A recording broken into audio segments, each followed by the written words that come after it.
Hi guys, Tuva here. This week I'm doing a video all about what the gods are afeared of. Really interesting subject, and I hope you agree with me.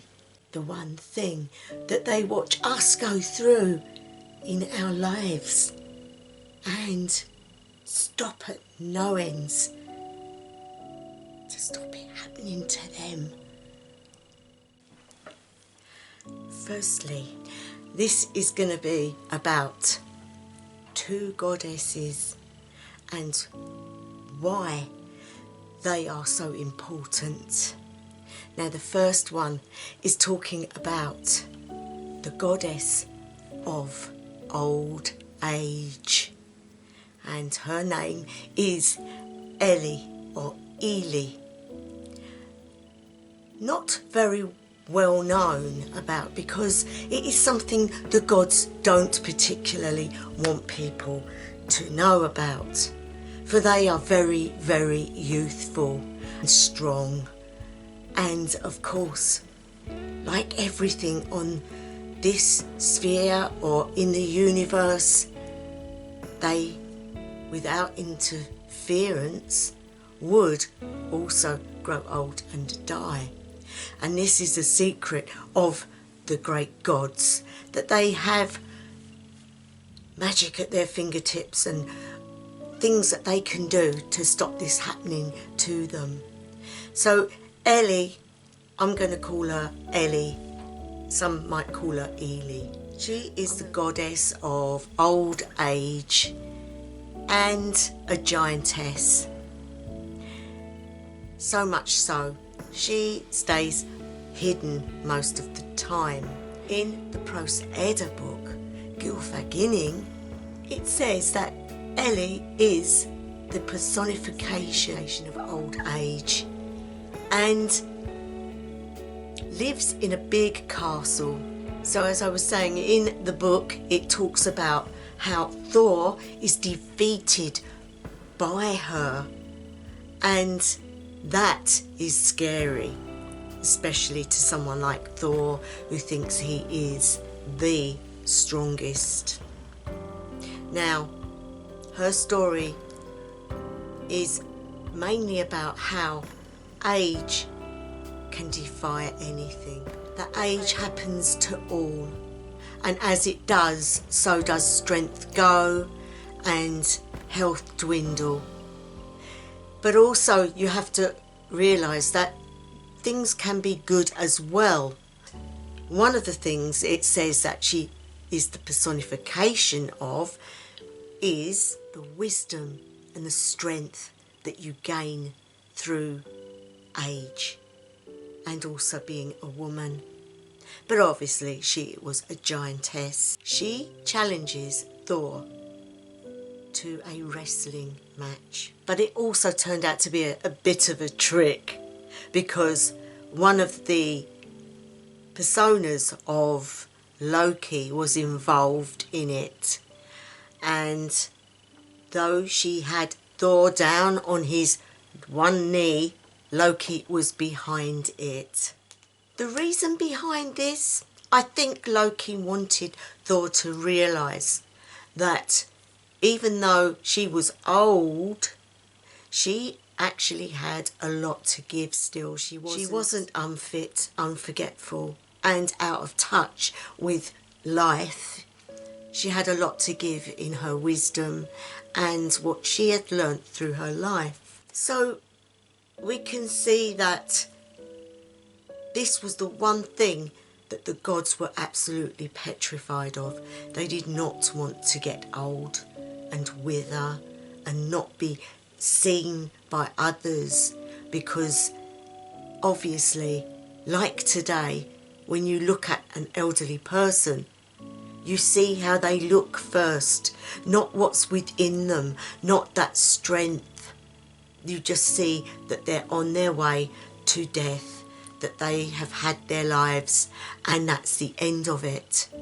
But I'm afraid what's forgotten is that they have a wealth of knowledge, they have a wealth of living a whole life and can aid those around them. And they're not silly. They know what's going on, and they've seen things time and time again. So guys, looking at the correspondences to her, you could actually have a black candle or a brown one on your altar, because black in some ways I like better. A lot of people don't like black candles because they think that it might have, you know, very dark connotations to it. It's all about the waning moon, the time when things are dying down, and that is what's happening when you are getting old. The dark moon, necromancy, and also psychic abilities.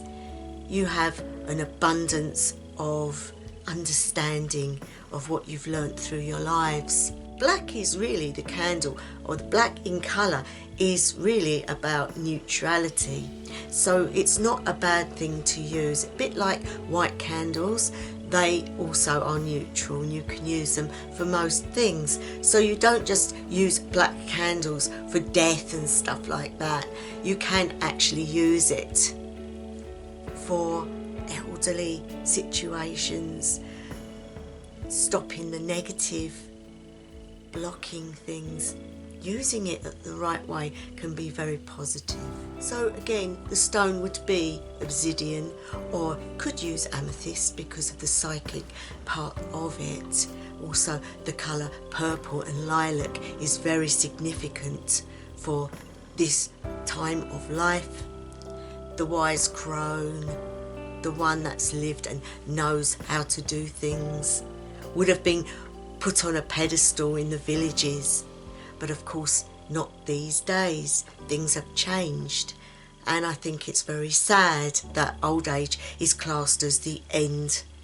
You know, that person has no value anymore. And that is not true. You're also classified as being a crone when you do not see no more blood. So the menopause would be the time. Once through the menopause, you are officially a crone, and you are in your crone years. And of course, as you age, you start to look that part. And the gods were absolutely petrified of that. They didn't want to lose their beauty. They didn't want to lose their vitality and strength and might. It was the last thing they wanted. And so this is where the other goddess comes into it. And she would be Idunn. Now Idunn was the goddess of fertility and life and youthfulness and immortality. And she was looked upon as their lifeline. She was the personification of everlasting beauty, everlasting vitality, and the gods needed her. She, in the old books, would tell you it's not an apple, but she is linked to the apple because it is more relevant now. Now, the apples were the fruit of immortality, and really you can see a link there with the Bible. There's an apple involved there, but of course that's talking about knowledge that was not needed, was not allowed, whereas this is not knowledge, this is youth and living forever in beauty, in your best part of who you are. If the gods did not partake of these apples, they would grow old and eventually die. And so we can see that they're just like us in a lot of ways. So the gods would, if they started to see their skin sag or something was happening, would go straight to Idunn and ask for her aid. Now the correspondences for Idunn would be white candle. White is also a neutral colour, can be used for many things. And so we're quite safe to use white when using her name and giving offerings or whatever you want to do, guys. Now Idunn was a keeper of the apples, the only one that was allowed to have them, and so obviously the gods would have to go to her for their apples if they needed them. Now in this particular day, we come across somebody who wanted to kidnap her, and that was Thiazi, the giant. Now Thiazi was a shape-shifting giant as well, and so wanted to abduct her. But he went about it in a different way to you'd think. Odin, Loki and Honir went on a journey. They were walking up a steep cliff to the mountain regions of Asgard, and of course were enjoying themselves, chatting away to each other and walking.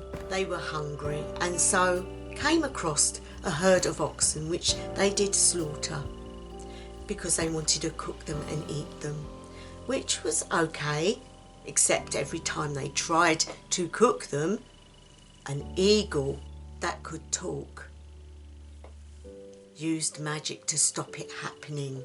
It prevented the fire from even being able to get warm. So the flames were there, but there was no warmth. The eagle said, "No one will eat unless I can eat too." And so the gods agreed, and as he came down to join them, Loki got a stick and tried to hit him. Now the eagle did not take lightly to this because Loki missed, he was too slow. And the eagle was not happy about this. So he grabbed hold of Loki with his claws, and Loki screamed out, "Let me go, let me go." The eagle got bigger and bigger and angrier and angrier, and finally turned back into the giant Thiazi. Now Thiazi said to them, "I'm not happy what you've done, so I didn't get my share, so I now want Idunn's apples, and you're going to give them to me, otherwise I won't let you go." When Loki returned back to Asgard, he told Idunn that he'd seen a precious fruit in the forest and that she should go and get it. It would be ideal.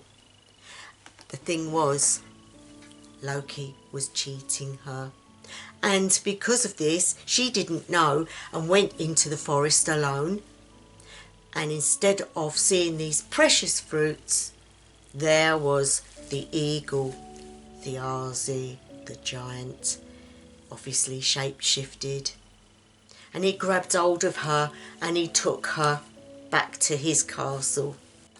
So of course the gods were livid with Loki for what he had done, angry and wanted information on what had happened. And Loki said, "If you help me by giving me Freya's falcon cloak, I will fly there and get her and bring her back." So he got the cloak and flew to Thiazi's home. And when he got there, Thiazi couldn't see him. It made him invisible. And so he then turned Idunn into a nut and put her in his pocket and then flew back. Of course, Thiazi was fuming, and he went. And when Loki returned back to the gates of Asgard, the other gods saw him and saw Thiazi was chasing him, and let him in and shut the gates and set this huge fire which went billowing into the heavens. And so Thiazi, being in the shape of the great eagle again, went and got caught in the flames and ended up on the floor a husk. Now the story here is the gods got back their fruit and their wrinkles disappeared and they didn't age, they got young again and youthful. Now the point to this, guys, that I wanted to do was to show you the difference between how we judge and how we in our magic, even what we do for ourselves, we judge, and the gods come across as very judgmental too. And it's not surprising when you know that they created us from those logs and gave us a lot of how they are. And so I wanted to talk also today about the light and the dark of this time of the year. The light being Soilo, because Soilo is the sun, it is brightness, and it is achievement and strength and vitality and everything that we need to sustain growth. The light is very important. We cannot live without it. But also we have the dark time of the year as well, and that can be used in the rune Dagaz, because Dagaz is about day, but it's about the dawn and the dusk, that time in between when things are still on the dark side. So you can look at Dagaz, it's the transition from dark to light or light to dark, and so can be used for the winter darkness. So you could put your rune upon your altar, and the same goes for Soilo, obviously the light time of the year and the dark time of the year. We need to get balance. You always need balance. And of course, wherever you are in the world, there is definitely a difference between light and dark. It's also a time of great magic in the dark. We have types of magic that are done in the dark times that we don't do in the light times, and so isn't as drastic as people think. Dark times have got their benefits and light times also their benefits, and so we need to find that balance in our minds, because it's our minds that stop us from enjoying these seasons. Of course it depends where you are. If you're in the Nordic lands or even Alaska and places like that, you're going to have a lot longer in the dark, but also in the summer you'll have a lot longer in the sun. So again, it still evens itself out, guys. The point of this video today, I think, is to make people realise that old age is not a curse. Old age is something to be revered, and when you see old people, don't look at them for how they actually come across. Don't think that they are weak when sometimes they're not. Obviously, old age can make people weaker, but strengths can be in their mind, strengths can be in so many different ways, and their wisdom can be a strength as well.